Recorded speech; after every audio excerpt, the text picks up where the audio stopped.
दोस्तों आज मैं आपके लिए लेकर आया हूं एक ऐसी कंट्री की दास्तां जिसको सुनकर आप सच में कहेंगे कि इन्फ्लेशन यानी कि महंगाई एक बहुत ही चिंताजनक विषय है और इसको वक्त रहते कंट्रोल करना बहुत ही ज़रूरी है किसी भी गवर्नमेंट के लिए किसी भी कंट्री में। जी हाँ, मैं बात कर रहा हूँ वेनेजुएलन हाइपर इन्फ्लेशन के बारे में।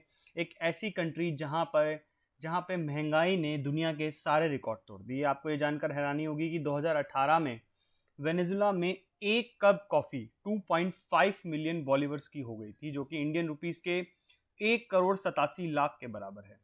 दोस्तों, वेनेजुला साउथ अमेरिका के नॉर्थ ईस्ट कोस्ट पे सिचुएटेड एक कंट्री है जिसकी पॉपुलेशन करीब 2.8 करोड़ है। आप शायद नहीं जानते होंगे कि वेनेजुला के पास वर्ल्ड का सबसे लार्जेस्ट ऑयल रिजर्व है।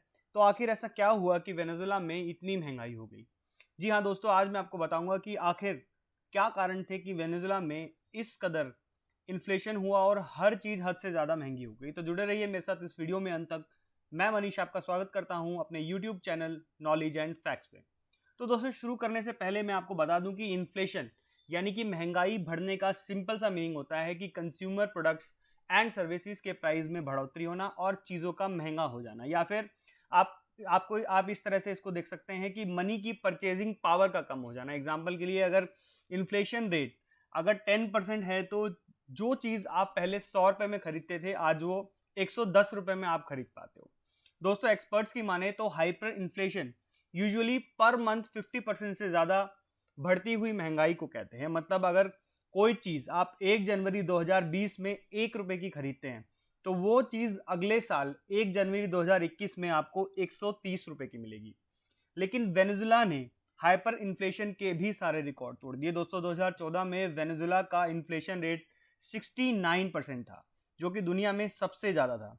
2015 में ये 181% हुआ, 2016 में 800%, 2017 में 4000% और 2018 तक आते आते ये 83,000% हो गया और वेनेजुला वर्ल्ड में सबसे खतरनाक हाइपर इन्फ्लेशन की स्टेज पर पहुंच गया।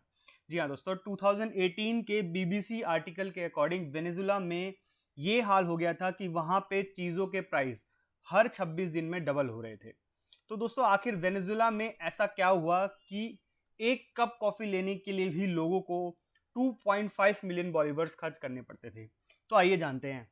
इसका सबसे पहला रीज़न था हाई गवर्नमेंट स्पेंडिंग। दोस्तों, हुगो शेवेज 1999 में वेनेजुला के 45th प्रेसिडेंट बने। उन्होंने सन 2000 में वेनेजुला के बहुत अच्छे ऑयल रिजर्व्स के रेवेन्यू से एक सोशल प्रोग्राम बोलिवियन मिशन शुरू किया, जिसका मकसद था सामाजिक कल्याण यानी कि social justice, education, health care और मिलिट्री रिक्रूटमेंट पे फोकस करना। 2011 तक आते आते दोस्तों वेनेजुला में बहुत इंप्रूवमेंट्स भी आए। अनएम्प्लॉयमेंट रेट 14.5% से घटकर 7.8% पर आ गया और पॉवर्टी रेट 50% से 31.9% पर आ गया और शवेज वेनेजुला के मोस्ट फेवरेट लीडर भी बन गए। लेकिन अनफॉर्चुनेटली इस बदलाव को लाने के लिए प्रेसिडेंट शवेज को बहुत ज़्यादा पैसे भी खर्च करने पड़े, जो कि सोशली लोगों के लिए बहुत अच्छा था लेकिन इकोनॉमी के लिए बिल्कुल नहीं। सीएनबीसी की रिपोर्ट के अकॉर्डिंग वेनेजुला के लोगों ने उन दिनों जीडीपी के 50% से भी ज़्यादा पैसे खर्च कर दिए। दोस्तों, प्रेसिडेंट शवेज ने अपनी लोकप्रियता बनाए रखने के लिए ये सोशल रिफॉर्म्स जारी रखे। वो पावर के नशे में इतने ज़्यादा खो गए थे कि उन्होंने कंट्री की इकोनॉमी पे बिल्कुल ध्यान नहीं दिया और ऑयल रिजर्व से जितना पैसा आता था सब खर्च करते गए।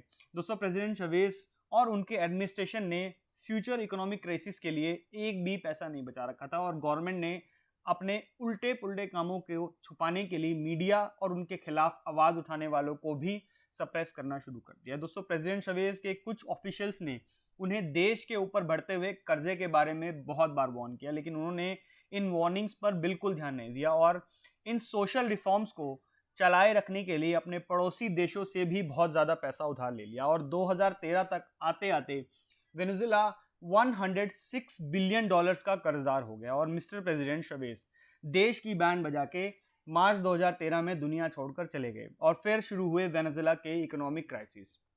इसका सेकंड रीजन तेल के प्राइस में बहुत ज़्यादा कमी है ना दोस्तों। जैसा कि मैंने शुरू में बताया था कि वेनेजुला में वर्ल्ड का सबसे बड़ा 300 बिलियन बैरल ऑयल रिजर्व है, वेनेजुएला की economy mainly single commodity oil बेचने से चलती है। 2014 में इंटरनेशनल मार्केट में ऑयल के प्राइस $100 पर बैरल से रिड्यूस होकर $70 पर बैरल हो गई और 2016 तक आते आते ये प्राइस घटकर $33 पर बैरल तक चला गया। AIER यानी कि American institute of economic research के अनुसार तेल के घटते हुए दामों ने वेनेजुएला में एक बहुत बड़ा इकोनॉमिक क्राइसिस लाकर रख दिया और जिसकी वजह से वेनेजुएला गवर्नमेंट बेसिक नीड भी पूरी नहीं कर पा रही थी, क्योंकि पैसा ना होने के कारण कंट्री में बेसिक प्रोडक्ट्स कम होने लगे और कंट्री में लूट पाट और मर्डर जैसे क्राइम्स भी बहुत ज़्यादा बढ़ने लग गए। इसका तीसरा कारण कॉन्टिन्यूइंग इकोनॉमिक मिसमैनेजमेंट। दोस्तों, प्रेसिडेंट चवेज के बाद अब उनकी पार्टी के United social party of Venezuela के एक लीडर निकोलस मुद्राओ ने प्रेसिडेंट का पद संभाला और पहले की तरह इन्होंने भी बहुत इकोनॉमिक मिसमैनेजमेंट किए। प्रेसिडेंट मुद्राओ ने इस इकोनॉमिक क्राइसिस से निकलने के लिए वही किया जो इस तरह की सिचुएशन में पहले भी कुछ कंट्रीज कर चुकी थी। जी हाँ, printing more and more money. दोस्तों, पैसा ज़्यादा छापने से सिचुएशन और वर्स्ट होती चलेगी। लोगों के पास पैसा तो बहुत हो गया खर्च करने के लिए, लेकिन खरीदने के लिए कुछ नहीं बचा। People were billionaires but they were still poor. पैसा ज़्यादा होने से डिमांड बढ़ती गई और प्राइस और ज़्यादा बढ़ता गया। दोस्तों, मनी की अपने आप में कोई इंट्रिंसिक वैल्यू नहीं होती। इसको एक सिंपल से एग्जांपल से समझते हैं कि अगर आज हमारी गवर्नमेंट हर किसी को 2-2 करोड़ रुपए दे दे और कह दे कि भाई जाकर सब एक एक फरारी खरीद लो। अब फरारी खरीदने वाले 130 करोड़ लोग और फरारी होंगी कुछ गिनी चुनी, तो एक ही तरीका बचा, फरारी को महंगा कर दो। अब फरारी हो गई 10 करोड़ की। अब आप फिर भी गरीब के गरीब, फरारी आप पहले भी नहीं खरीद सकते थे, अब भी नहीं खरीद सकते। तो ऐसा ही कुछ हुआ वेनेजुएला के साथ। गवर्नमेंट इतना पैसा छापती गई कि खरीदने को कुछ नहीं बचा और एक कॉफी खरीदने के लिए भी 2.5 मिलियन बॉलीवर्स लगने लगे।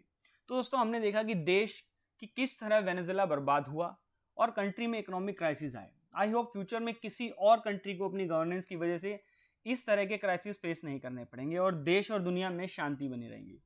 Please don't forget to like, share and subscribe my video. Thank you for watching. Goodbye.